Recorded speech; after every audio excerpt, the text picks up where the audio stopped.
All right.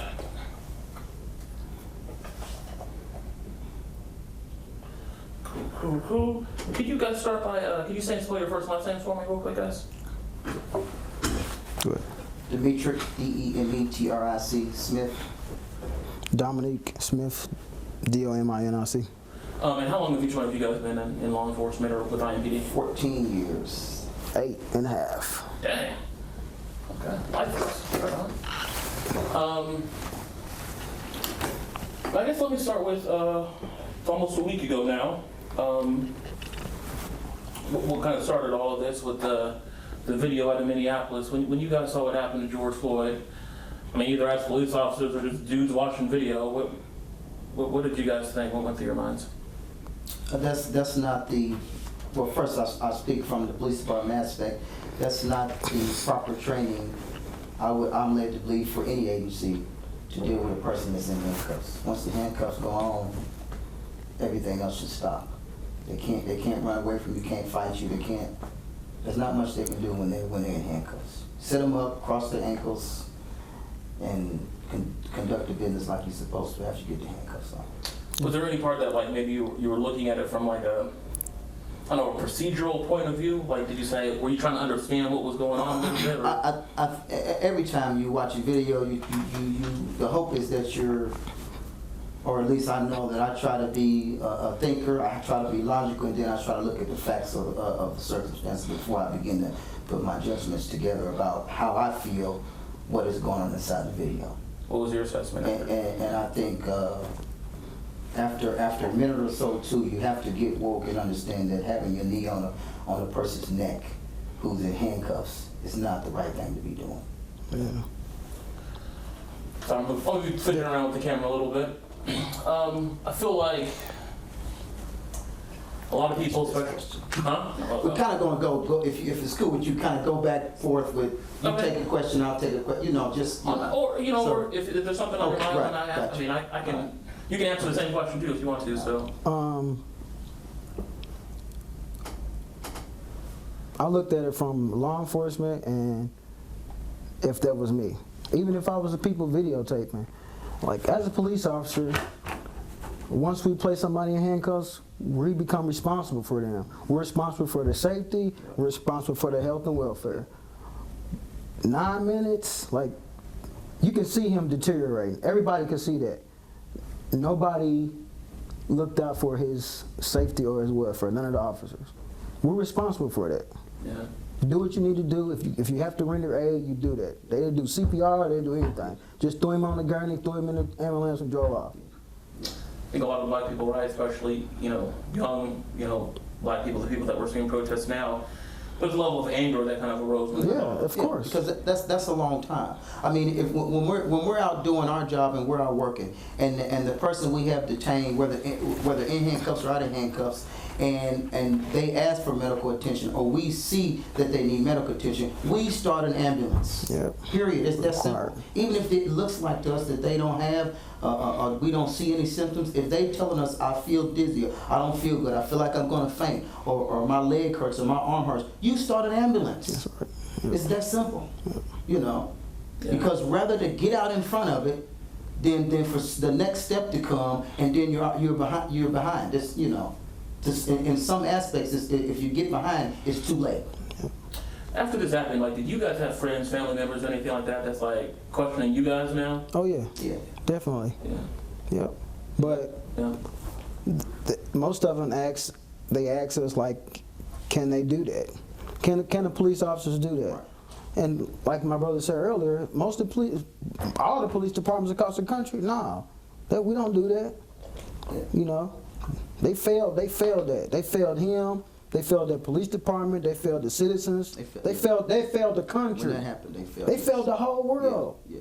Because because again, as a public safety officer, your number one responsibility is preservation of life. Yep.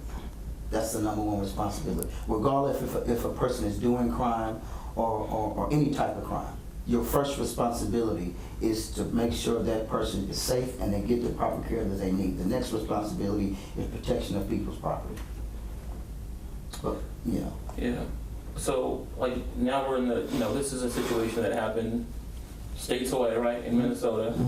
And now we're in the situation where we're seeing, protests uprising across the country. And, like, people are looking at all law enforcement. Right. I don't know if that makes you even angrier, the fact that, you're in this situation because of something that happened somewhere else. Right. I mean, how do you feel? Like, what's it been like just the past couple of days, suiting up, going to work? I don't know if you got the banner sign downtown at all. What's the past few days been like for you guys? To be honest, it's work as usual. We deal with these issues every day. We get called to people call us for the worst time of their lives. Now this it's been taken to another level because you've gone from 1 or 2 people to dealing with 500, 600, 700 people. Yeah. So we understand the tension, like we understand. I understand that people are angry at the police. I understand that people want justice and equality, and I understand all that. We understand. But we still have to come out here and do a job. We still have to come out here and be the police. We still have to come out here and establish order. We can't have people out here doing whatever they want to do. You can't do that. And now granted, due to the circumstances, sometimes destruction is needed to get people to wake up and say, okay, now we need to do something.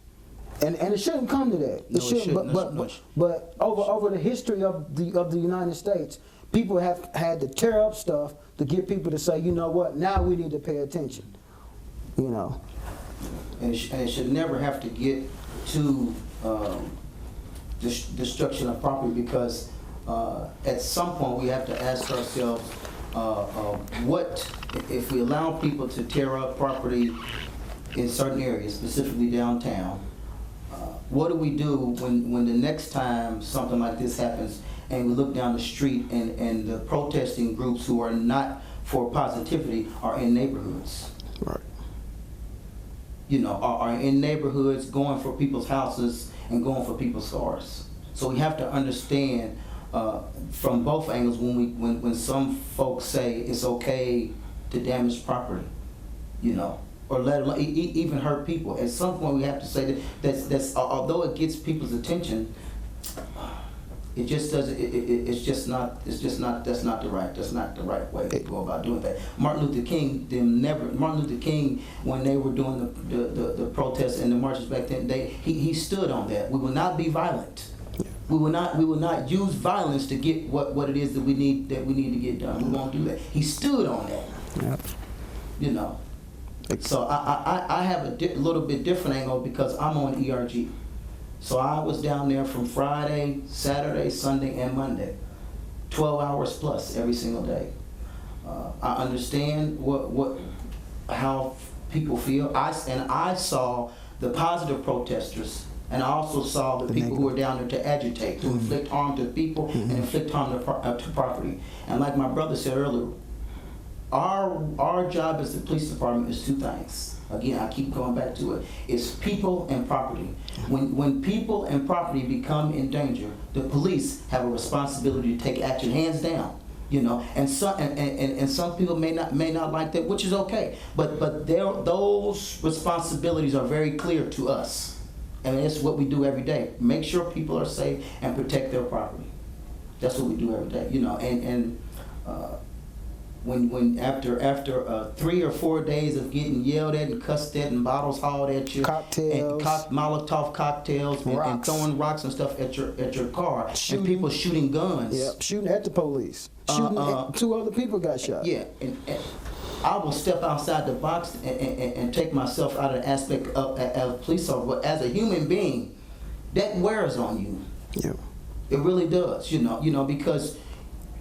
No human being is conditioned to take on those kind of responses for 3 or 4 days or 5 days or 6 days. Right. And I know some people think, well, you're the police, you're trained. Yes, we are trained. But even our training only allows us to take so I much. deal with someone. Regardless of what training you have for any type of corporation. Your training only will take you so far, because before it's time that you have to take a step back before you do something that you will regret later on. And really that's outside of your character, because you've been put inside of a realm you haven't been in before. It wears on you. Yeah, I imagine that, like, when you talk about rocks and bottles, like, that sucks. Yes. I mean, 100%. Like, when you guys are out on the streets, right, and people are saying police are the enemy, or they're saying F12, how does that feel? Like, how do you process that? We don't. People, our view is people have the right to have their own opinion. But when we're doing the job, we're treating people as if, I'm treating you as if you were me. You know, I'm gonna treat you with respect, all that stuff. But when you take me there, I have to go there. You know, but once again, go back to, we have to establish order. You know. And I'm gonna treat you with respect all day long, you know. And the people that yell those things at the police and throw bottles and Molotov cocktails and stuff at the police, I would be curious to ask them, outside of this protest and the participation, what is it that you're doing in your community every day? Yeah. Because if you're involved in your community every day, you see the participation and the entrenchness that the police have in communities. Not just in the community, as an individual. As an individual. Because people have come up and said that to me before. I'm sure I've said it to him before. And there are people that have been in the crowd that know us and have checked him. Yeah. Like, hold on, man. Yeah, because those people know they know your character. Yeah.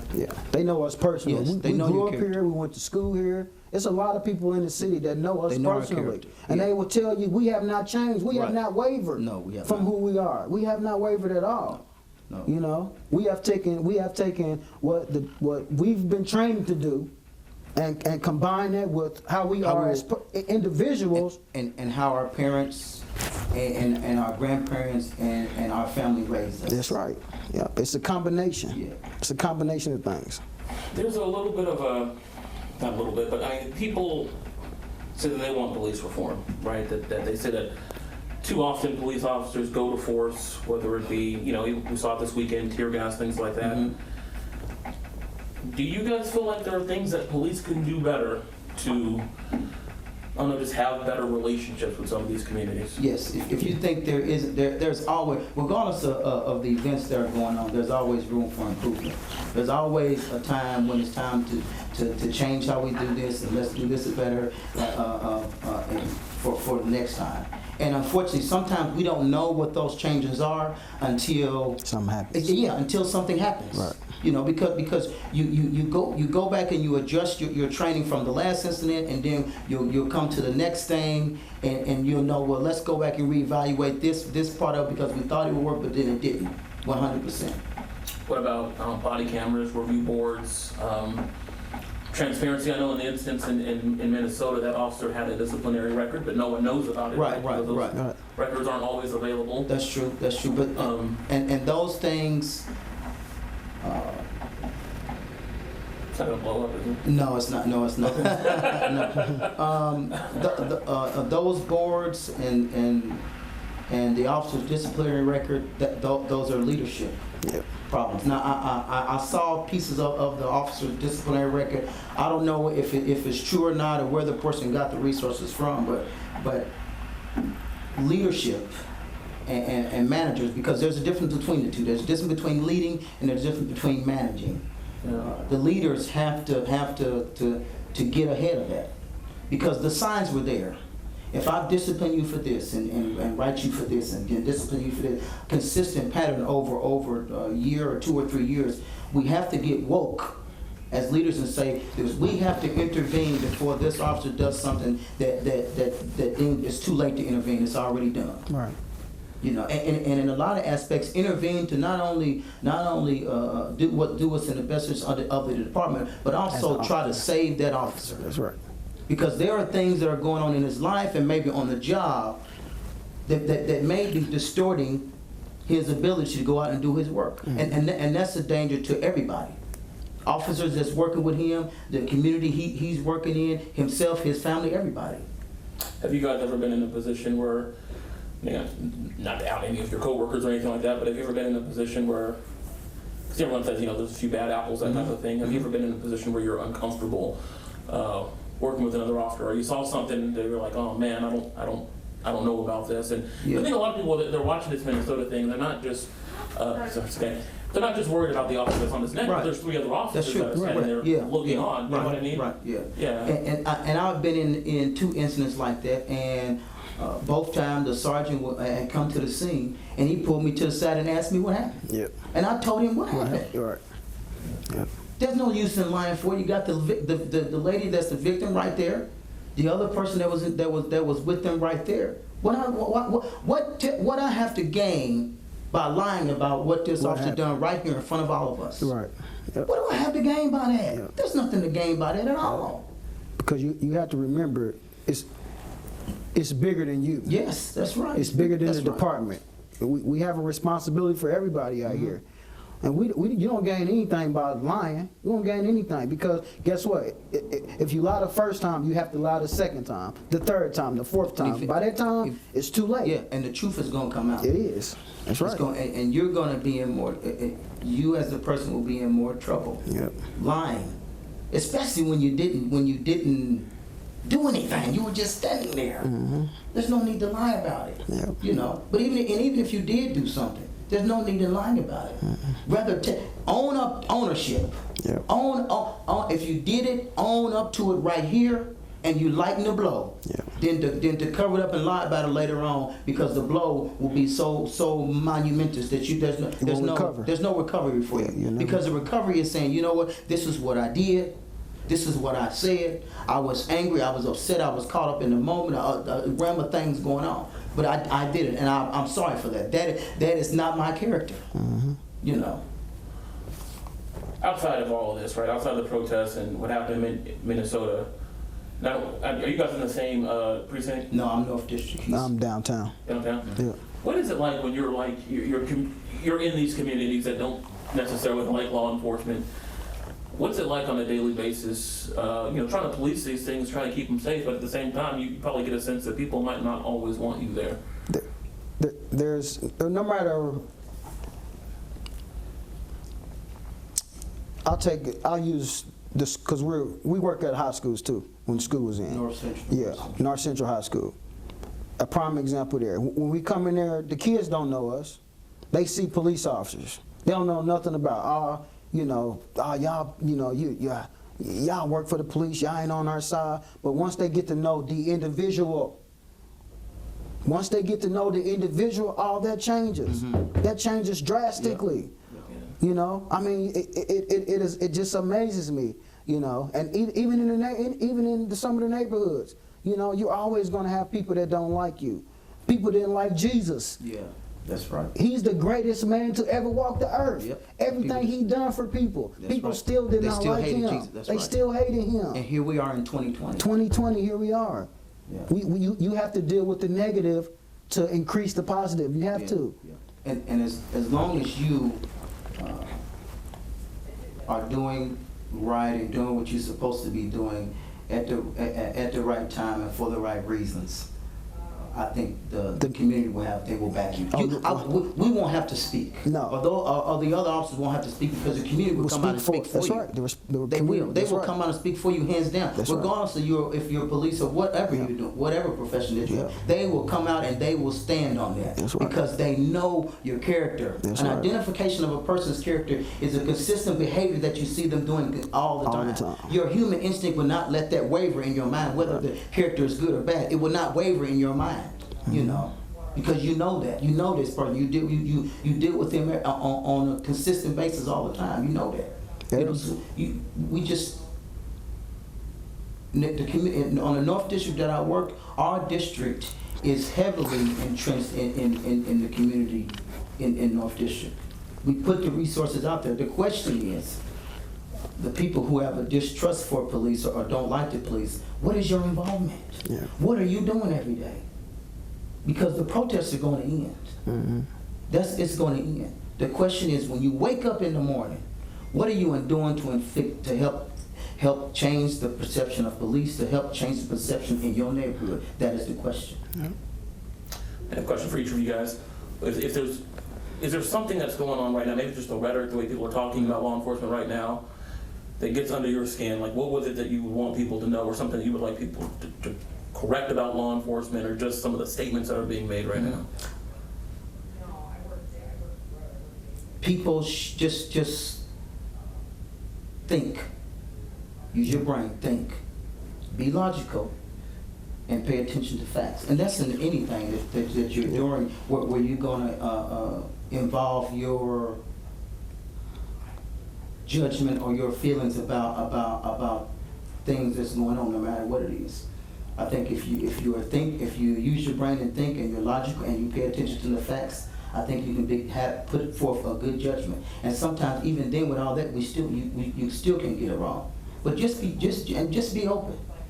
In order for us to get the wins that we're needed on both sides, and get us to come together, on each side is going to cost us something. Yep. In order to get to the table. Yep. I can't come to the table asking for everything I want and then not be willing to give something. Yep. You know, because in order for us to get the win that we're looking for as a whole, because just because we're police doesn't take away the fact that we're part of this community. 100% we're part of this community. But everybody has to put something on it, be willing to give something in order to get something. Yep. You have to. And you understand that, yeah, we are police officers, but we are human beings first. Yes. Oh, man. We are people first. Oh, man. We are fathers first. We are brothers first. Sons. We are sons. We are grandchildren first. All that stuff comes first. We think just like y'all think. We just happen to be the police. Yep. I'm frustrated just like you are frustrated. That's right, 100%. But I just happen to be the police. Yep. You know? But the frustration is the same. But I can't come to work every day and do my job based on my frustration. No, I can't. I cannot do that because I have an obligation To everybody. You know, I have an obligation to the city. I have an obligation to my brother. I have an obligation to my mother, my father, everybody. Yeah. To conduct myself accordingly. That's right. Yeah. And when you come to work, every encounter that you have, you try to walk away hoping that you left some type of positive image on that person. That's right. You know, and that's from police side, but that's just from me as a human being side myself. Period. Because yes, they see that I'm the police officer, but they see this. This is what they remember. Your face. Your face is what people remember when they have an encounter with you, and that's regardless of what you're doing at the restaurant, ordering food through the drive-thru. People remember your face. Yep. They remember how kind you are. They remember how angry you were. They remember how good you treated them. They remember how bad you treated them. It's the face that they remember. Yes, you're on the police department. Or yes, you work for Eli, or yes, you work for White Castle. Or yes, you work at the mechanic shop. But they remember your face. Yep. That's what they remember. 2 more questions for you guys. Specifically doing your profession, what is it like being a black police officer? There are 2 of you. You know, you have the black police officer, and then you have the black human being. We have to change gears. You know, when I'm off duty, I'll look just like every African American walking around here. But when I have my uniform on, everything changes. From all aspects of it, everything changes. I come from being the human to being just the police. Forget everything else. Forget that I might have a kid at home, I might have a family at home. None of that matters. He's the police. He break the law. He do this. He do that. You know, it's just 2 roles we have to play. When I get in my car to come to work, I have to switch gears. You know, when I get off work and come home, I have to sit in my driveway. I have to switch gears. You know, it's constantly back and forth. You have to. The 2 can't go together. They can't. You know.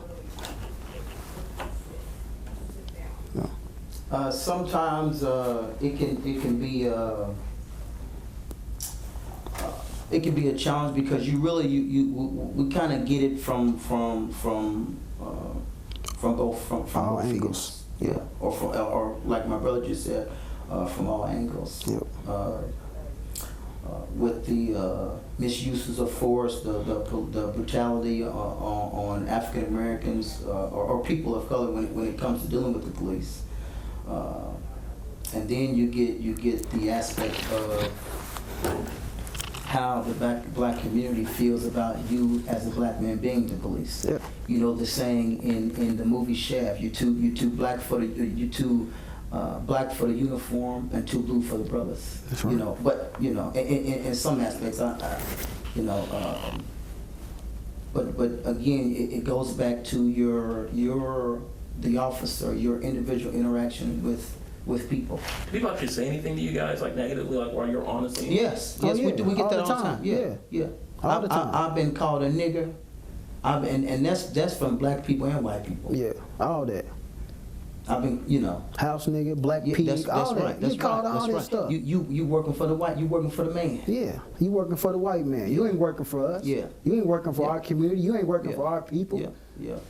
And I'm patrolling In we my patrol community, where we in grew my up neighborhood, where we grew up at. at. That's We it. patrol Right. where Correct. we grew up That's at. right. That's correct. They And- sell out all that one. All Yeah, that, yeah, everything. yeah, yeah. There's no filter. Yeah.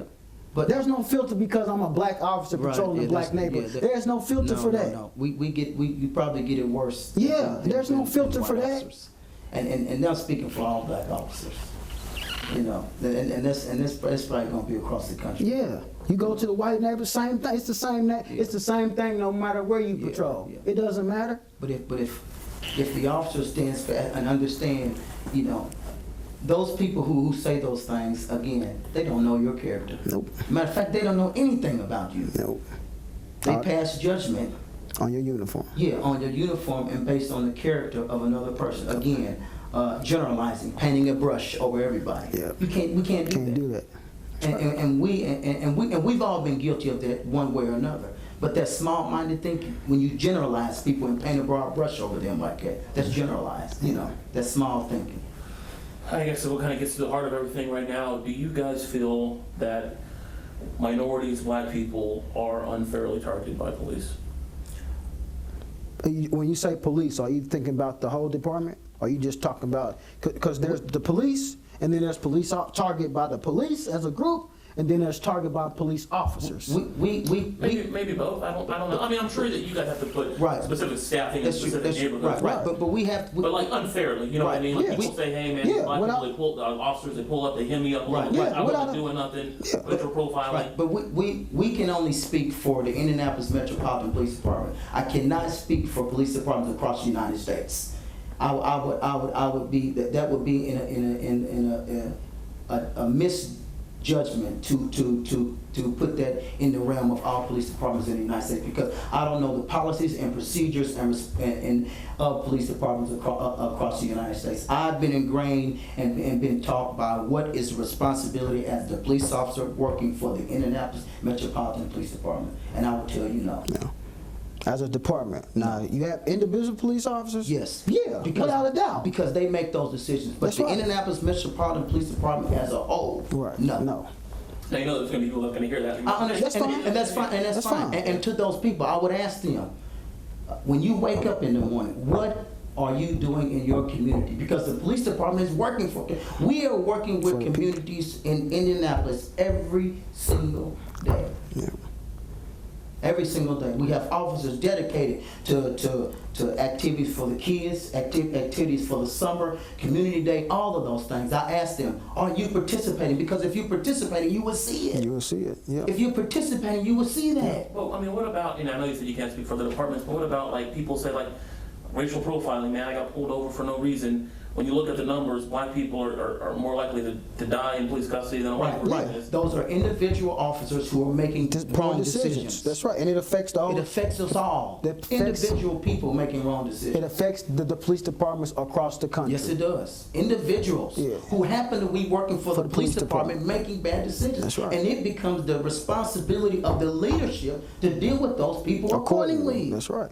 But don't you think that in your profession specifically, There's no room for bad apples. Right. There isn't. But if we're looking in the fabric of society and the fabric of America, you're going to always have bad apples. It requires the leadership to deal with those people accordingly. You don't know it's a bad apple till the apple's cut open. Yep, till you bite into On it. the outside, you can't tell us about it. When you go to the grocery store and get an apple and look at it, Looks you can't good. see that it's bad on the outside until you cut it open. That's right. That's human error. We put requirements and tests in place to make sure we get the best officers out of the group. Some of those officers still get on the police department. 'Cause you can't mitigate everything. Because anybody can take a test. Yes. I can take a test. And I can pass. say what you want me to say. And I can come in and be like, okay, let me change gears. This is what I'm going to do. Yeah. You know, because you have to remember, police officers, a lot of our job is officers' discretion. Right. Now, my discretion might be, well, this guy lives here. Or my discretion might be, oh, well, he's a white guy, or he's a black guy. My discretion might be based on that. That's, once again, that goes back to individual choices. Yes. We're human beings, folks. We're not machines. We're not robots. I mean, the department has all these different programs and different training, learning aspects for all of us to do. You know, and I can come in there and say, I learned all this. Do I have to follow that? No, I don't have to follow that. That's my individual decision, not to. Yeah. You know. Final question. Why did you guys become police officers? Like, what made you want to join this profession? And are you any more nervous about, working today? If it's scary going to work? Ever since I was a kid, man, I can go back to elementary school. That's all I can tell you. I always wanted to be police. Nothing else. Yep. Does it change what the things that are going on change? No, it doesn't change what my responsibility. It doesn't change. Yep. My responsibility to myself, my responsibility to my family, my responsibility to people in my community. It does not change. Yep. That's the bottom line. Treat people how you want to be treated. The energy you put out is the energy you get back. That's right. Yep. Yeah. Now, I never wanted to be the police. Okay. So I got out the military. I did 8 years. I got out the military. And my brother was on the department. So he's like, man, what you think about being the police? Nah, I'm cool. I don't want to do that. But then he said, well, you know what? Just do a couple ride-alongs and then make your decision there. I did about 4 or 5 ride-alongs, and this is all based on his interaction, how he was interacting with people and the reaction he was getting back from people, good and bad. Yeah. And I said, you know what? I can do that. I feel like it'd be the other way around. I feel like you go right along, you'd be like, oh man, no. But like we go back to individually. Right. How he was dealing with people and how people was dealing with him back. It's like, man, I can make somebody feel like that. I can change somebody's life. I can help the community. I can help the community be better. It's just that's and it's funny because, like I said, I never wanted to do that ever. But through his interaction with those people, I said, you know what? I can do this. This can be done. And it's been it's been great ever since. Every person that I'm asked to do a ride along with, I try to make sure I give them the full 100%, the whole picture of what it looks like to be doing the job of the police every day. Because they're only doing it for 8.5 hours. Right. And every single person leaves away with a different view. That's right. And that's my goal. To see this is what it is up front, in personal, right up in front of you. This is what we do. It is what it is. Because we encourage people to ride along. Yes. Everybody that has a negative, do a ride along. A negative thing to say about the police. Do a ride with me for 8 hours on a day like today when it's 90 degrees outside. Come ride with me. I tell you, come ride with me. Give them my name for North District. Yeah.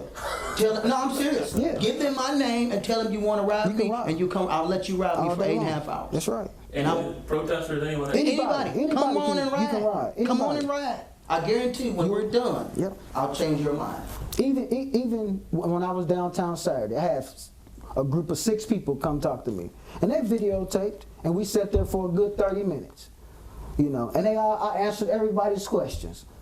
You know, everybody's question. And you know what they left with? They said, thank you, we did not know that. Yeah, a different, yes. Mm-hmm. The people in the community need us to talk to them so they can get a better understanding of how police conduct business. They don't know. Because they don't know. All they going off of videos, social media, and what they see. And nobody is not being explained. Yeah. But when I explained it to those 6 people, they said thank you. Yeah. And video does not, let's be honest, video does not give you a totality of everything. Yeah. Even if you get the video footage from the beginning to the end, Yeah. there's things that happen before that on both sides. Yeah. You know.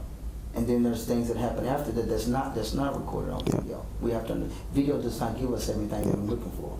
And then we have to be careful of the person that's being the narrator behind the video, because they will give you a different picture. A different picture. That's right. We can have 10 people look at the same video, and all 10 people will have a different view of what they saw. Oh, tell me about it. Yeah. I know. Yeah, trust me, I know.